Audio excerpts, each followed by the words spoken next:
that to me is a sign of authenticity. It's very Māori to have the same kupu spelled differently in different tribes and different iwi. Well, these names of these heavens, and I've discovered some of these names in other parts of the country, these names of the 12 heavens are different from whakahoros. They're spelled differently. This is a brand new list. I've never seen this list before of the 12 heavens. It's possible, and my theory is, these are the wives of these males. Because the heavens were male, and Paratini Okowhare and Nepia Pohunu said the 12 heavens have wives. So we got this issue here. Someone brought up monotheism. You brought up monotheism, the one God. This is what Māori have, they find it hard to swallow about evil. They say, well, he's just one being. How can he create everything without a female consort? It's impossible. That runs counter to Te Ao Māori. You can't have Tāwhiri Mātia Rongo Mairoro if you don't have Pt.2 and Ranganui. I don't want to offend anybody. This is why there's some kaupapa about gender is not tutu Māori. It runs against. Can I just give a quote for our class to think about? Sure. Te rangi kāheke said that to the Māori everything comes from rangi and papa. But to the Pākehā everything comes from Io, including rangi and papa. So I just say that to clarify. So what's going on here is we have to decide whether there's the Māori gods, like Tāwhiri Mate, Tūmata Wenga, Papa Tuanu, or whether, because some of these academics say that all indigenous cultures bend over backwards to be like the Pākehā, and next minute there's a higher being, one God, Io Matua Koe. Okay, so this gentleman here brought kōrero about the 12 heavens and Io, independent of whakahoro, independent of whakahoro. His tohunga were Te Hopu and Tami Waho from Nuaia Poko in Horo Whenua. Otaihua, you were just in the middle of a kōrero about that whole concept, which is really where I'm at. That's the issue for me in this. So I would love to hear you expand on that a bit further. Monty Aranga says this, I do a lot of exchanges with Monty Aranga. He works down at down at Raukawa, Awanui school down there. And he says to me, and in his master's thesis, he goes, Io seems to be asexual. He's not male or female, and he, like God of the Bible, speaks everything into existence, but doesn't copulate with the female elements to bring, because that copulation is throughout all the whakapapa, right? And so that's the issue: is the supreme being doesn't have a female consort. The supreme being does have a consort. Paratini Okowhare said that Io's female consort is Papa Tuanuku Matua Hore. Why do you think that name's why that name's significant? Why do you think it is so significant?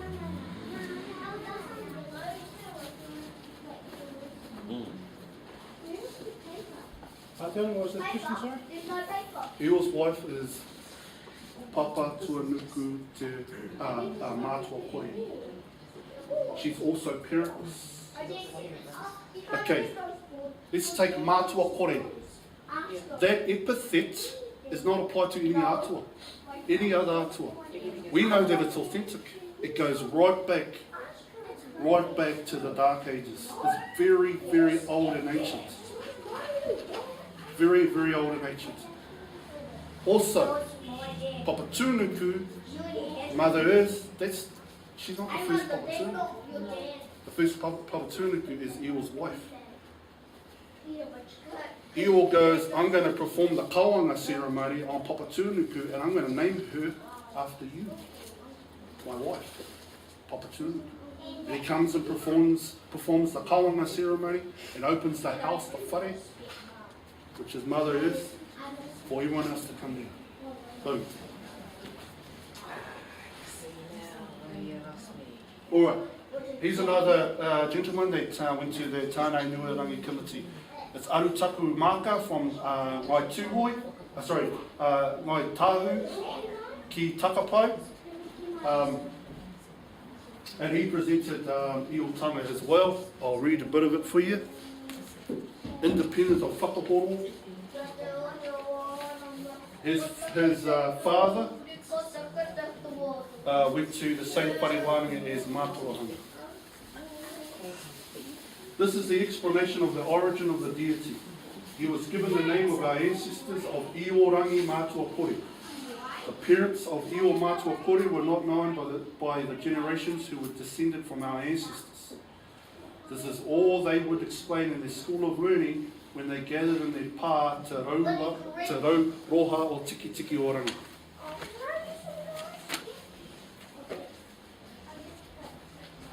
Alright. I'll just see how much I want. Okay, I'll just get how we go.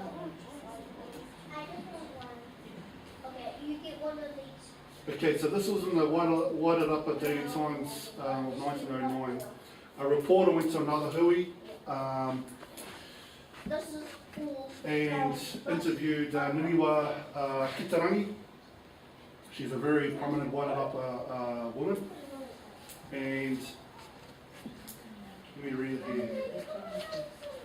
It is understood that some action will be taken by the natives with regard to the article which appeared in the Wellington Journal as long ago as January 1907, in which it was stated that one H.T. Whakahoro had in his possession the only volumes of the principal tohungas of Wairarapa. So this is what they believe, that Whakahoro was the only one that had Iotanga and he made it up. It is claimed that there are in the possession of natives in this district the records of several tohunga which contain the complete mythology and incantations of the Māori race, from the creation of the world by the supreme god Io and the subsequent divisions of the universe, and we saw those, the 12 heavens. They tell also of the doings of the children of Rangi and Papa, and so on and so forth.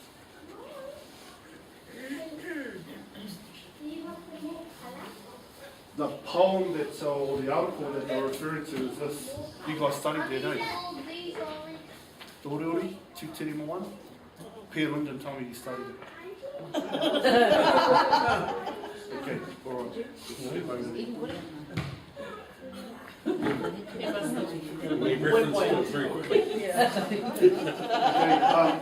now we're going to shift to whanganui. This kōrero comes from Te Haupapa o Tāne.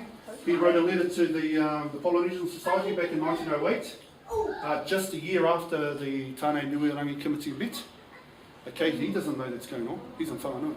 Here's what he writes: the great God of all in our belief, that is the Māori people above all gods, was this Io Mātua, the meaning of which is that he was the parent of all things in the heavens or in the worlds. His second name was Io Matangaro, which name means that he is never seen by man, and so on and so forth. So we have Iotanga and whanganui. These are the names of the 12 heavens that he gave. So is it 10 or 12? It doesn't matter. It doesn't matter. Matua, these are 12 heavens from whanganui. They don't read exactly like whakahoros. Makes them authentic. They're not borrowed, is what I'm trying to say. This is my wife's ancestor, Tōpia Tūroa. In the year 1876, one Tōpia Tūroa, a chief of the district, gave the following brief description of them, which is whatu, little pebbles that the akonga would get, okay, in the whariwanga. A whatu poor kuororangi will enable you to retain acquired knowledge. Also, it will prevent you disseminating such matter in an unwise manner. We'll go through that. This is a karakia. One of the karakia uttered over one of the whatu. So what he's saying is he gets through the whatu, and this is a karakia that he utters over one of his whatu. Here is my mauri, thy mauri o Io Piripi. Iotanga. Iotanga is in Whanganui. Independent of Papanui and Anatana. Takani-te-ua. This piece of kōrero, I love this. This is from the Turnbull Library. I have this copy. I gave a copy to you, didn't I? Takani-te-ua. Am I taking too much time? Am I taking too much time? No. Kōrero mai, kōrero mai. Takani-te-ua had 3 or 4 pages on Iotanga. Here's something really interesting. He's got in his kōrero, he has a sacred name of Io that's very, very rare. You'll hear about Io Tamatoa, Io Matangaro, Io Rangi, Io Unu. He's recorded a name that's very, very rare. I've only found one other citation of this name, sacred name of Io. The name of Io is Io P-A-E, Io Pai. Io pai. Pai. P-A-E. P-A-E. Pai. Pai Pai. Pai. I'll explain to you what that name means. This is Tuta Niho Niho, a chief from Ngāti Paraira. This is what he has to say about Io. He is Io and Ha. We are the most superior, that's obviously Taito. We're the most superior atua. Among the lesser divinities are Tangapura, Tamiwaho, Motipoa, and so on and so forth. Iotanga is very strong in these scripts. Alright. Remember when I went up to the Waikato University and I told you about the mystic inscription? This is it. Wow. This is based on the kōrero of Te Wano Te Hurinu. Te Wano Te Hurinu is one of the last priests of Io o Tainui. He was the grand uncle of Pt.2. This here encapsulates the whole cosmology of the Tainui Wharewania on many, many levels. Just quickly. In the centre, I don't know if you can see it, in the centre, what do you see? Dot? A dot, yep.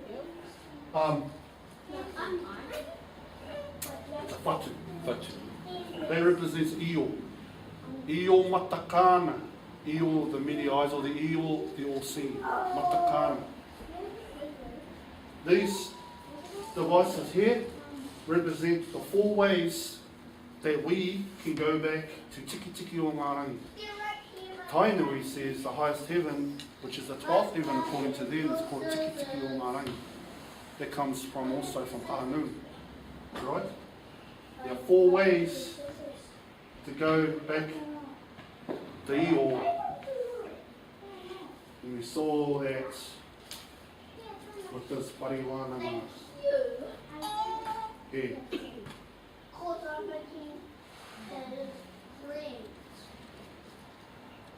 I'm actually skipping over a lot. There's actually more oil to this. I just can't jam it in. It's just too much. Now, this is the representation of the 12 heavens. On this side we have Ta'angi. Come over here. Ta'angi Tamatani. This is the way by which men ascend to Io. On the other side is the way that women ascend to Io. The orientation is not us looking here, because then that would have the men on the left and the woman on the right. The orientation is from Io's perspective to us, this way. He's standing in the east, looking to the west. So the men come up from the right and the women to the left. For those of you who are allowed their seats, you can see that in the tin. Okay? Now, in the middle is where Tāwhaki climbed the 12 heavens. And you've learnt about Tāwhaki. Very, very special. Very special. So he climbs up to Te Timu, which is the pillar. I want to talk a little bit about the pillar. He calls it the concentric pillar. This here represents the legs of Tāne. When he pushed up the heavens and he withdrew his legs, he left a memorial of what he had done, which was a pou, rahui, which means that no one can get to Tiki Tiki o Ngārangi without Tāne's permission. It is out of bounds. It's what Paurahui is. You cannot come around there, it's too tapa. So a portion or a fragment of his 2 legs are here. The 2 legs, and you would have learnt this when you studied tāwhaki, is one leg was climbed up by tāwhaki, the other leg was climbed up by parahi. One way was the akamātua, the other one wasn't. Okay? Now I know that the kōrero I'm teaching you here on this aspect is tika because it was Nepia Pōhuhu who said that when Tāne received the 3 baskets of knowledge, he was taken out to Rauroha and presented to all the whatukura and Māre kura. And what he did as part of the ceremony of him receiving this knowledge is he set up a pau. Boom.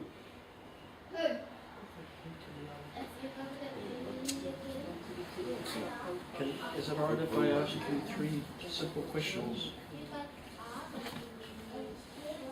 Now, is it true that the Anglican Church and the Catholic Church have ditched the Iotanga kore because it doesn't have the Father, the Son and the Holy Spirit? I actually thought the Anglicans embraced a lot of Te Ao Māori. I thought they had changed their stance a while ago. But I actually can't answer that question. No, That's just what I heard. no, that's right, that's more a mistake. Maybe I should be asking them. Yeah, ask. Question 2 is the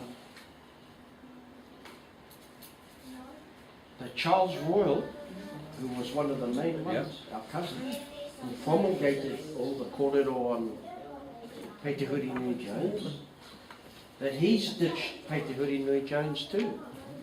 And because Petara Nui, and I've been studying, I'll always study Petara Nui. But he joined what did he join that group? Masons. The Masons. He joined the Masons. So when I look at that, where does the tikanga Māori begin and where does the Masons begin? Exactly. Yeah, good. Is that a fair question? Yeah, that's a good point. Gee, how do I give context to what you just said? What's your 3rd question? Okay, so he joined the Masons, and you know the Masons' secret society, very European society, mystic. And so I look at that, and normally that's beautiful to me, the male and the female. And I'm sort of related to Petara Nui, I'm a big fan of his. No one will write a better history book. The greatest Māori history book is written by him, Pt.2. And but what I'm saying is, where does the tikanga Māori start, Matua Mā, and where does it end? And where does the Freemasons begin, and where does it end? Yeah? In reo Māori, kei hea te whakamutunga o te tikanga Māori, kei hea ka tīmata the Freemasons. But that might be just purely because someone's given it a pictorial form, and it so happens it's sort of the same as the other things, but if it wasn't put down on paper and was just kōrero, it doesn't look like that. I think it's beautiful. I mean, I love it. That's wonderful. You see, I would like to stick to where you were going with your kōrero because that's kind of what I wanted to hear. And by entering into our own discussion and debate, we're actually putting our thoughts out in the open, which is good, but we haven't studied this, we haven't Wananga this, so that would just be us leading each other around a particular path. And I actually want to hear what somebody who's actually gone into this has to say. And it's all reminding me a lot of some South American images that I've seen before. But no, there's And Egyptian, right? and all of that. So I'm not surprised the whole pyramid thing is coming in because the Masons and the palm scratching. That's awesome. But I would love to hear some more of this. You can't I really would. I really would. And then we'll waihona pātai more muriaki, you know, more muriaki over the teacups and the. Now, this is a reconstruction by Petara Nui Jones of the Tainui cosmology. It is an educated guess, and it's a very good educated guess because he had a lot of really good informants. One of them was Piha Wharekura. Now I'm going to flip back to the other image. Flip back again. Oh, Flip so, back again. yeah, it's a pyramid is in Yeah. So maybe the Profile. ground and yeah, profile so and, you're looking and relief. Yep, so that's the bird's eye view down That's on the, right. on the potama. Yeah. Let's call it a potama, because that's what it is. And there it is there. Okay. Alright. Roger. Okay. I haven't revealed this to anybody. Probably just to one person. Please, Treasurer.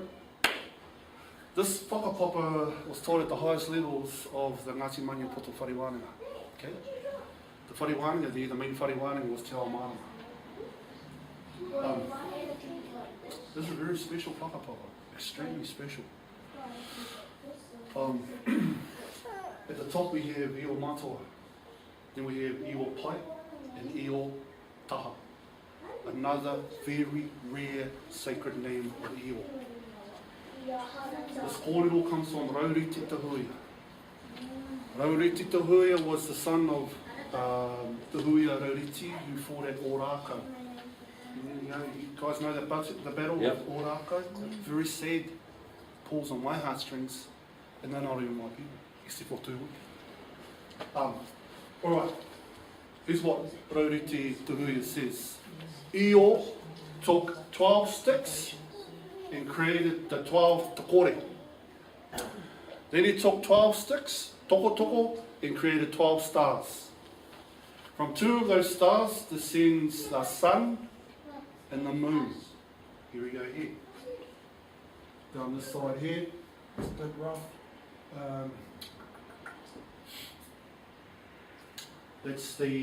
That descends, this is the sun here, and it descends down, Te Aonui, Te Aoro, down to Ranganui, and then from Te Marama, the moon, descends down, the star is Atatuhi, and Takurua, canopus, for Ranganui. Winter star. Right, and it comes down.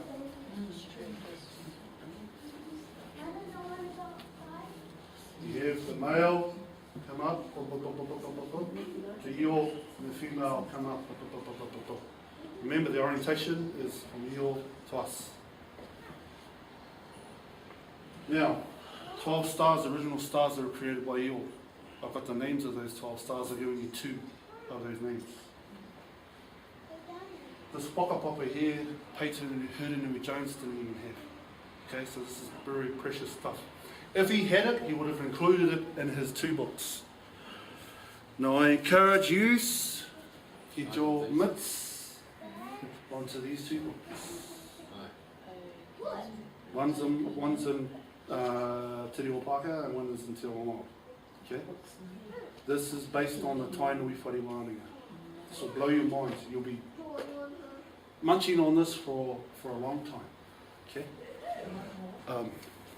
I know it's not Ngāpui, but tohunga from other tribes knew the kōrero of each other tribe, a lot of it. Right.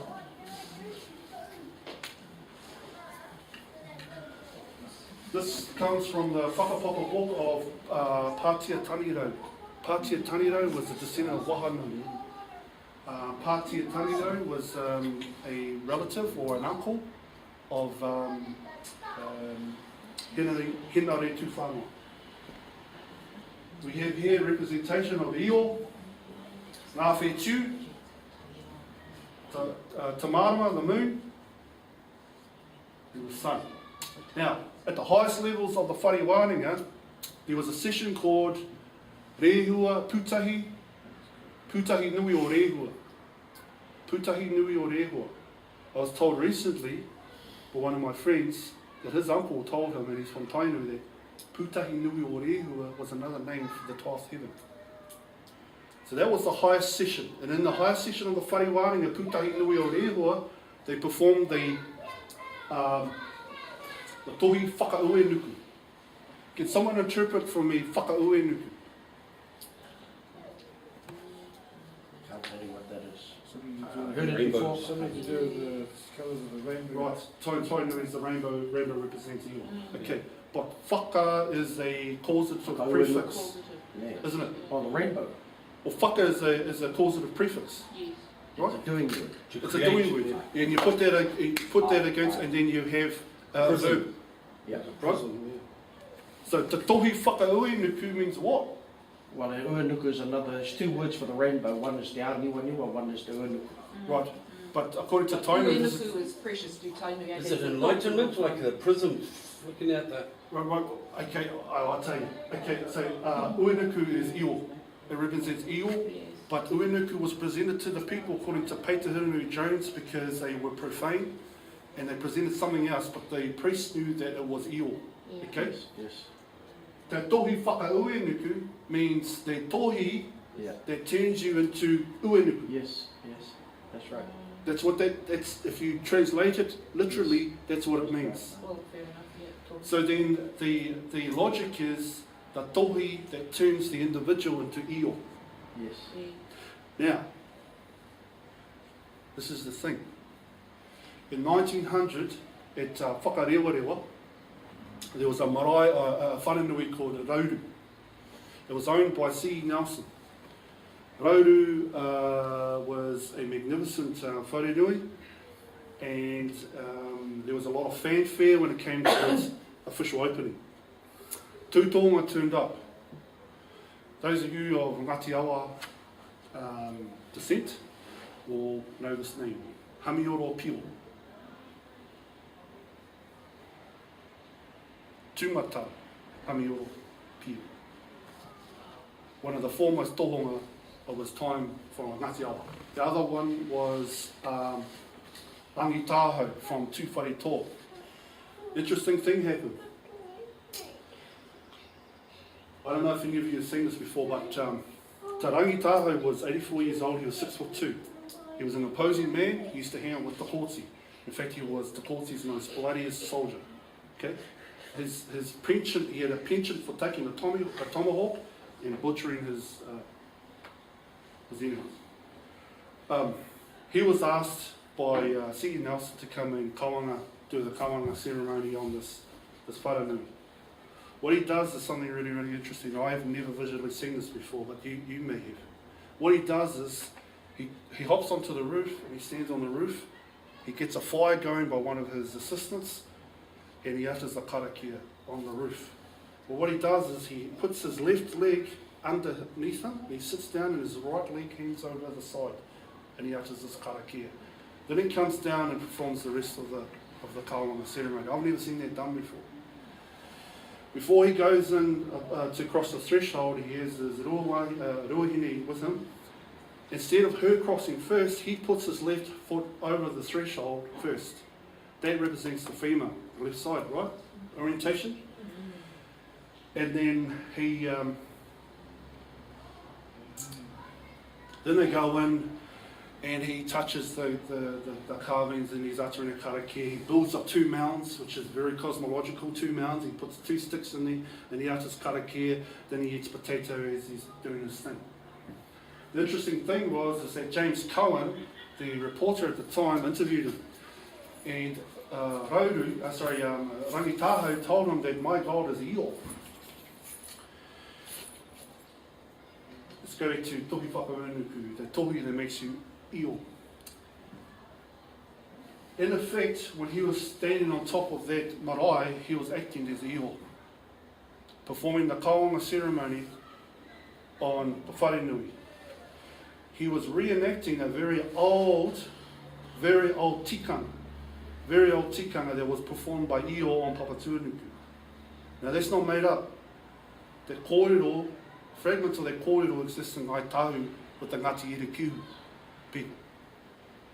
It says Io is above the waters and Io comes down below the waters.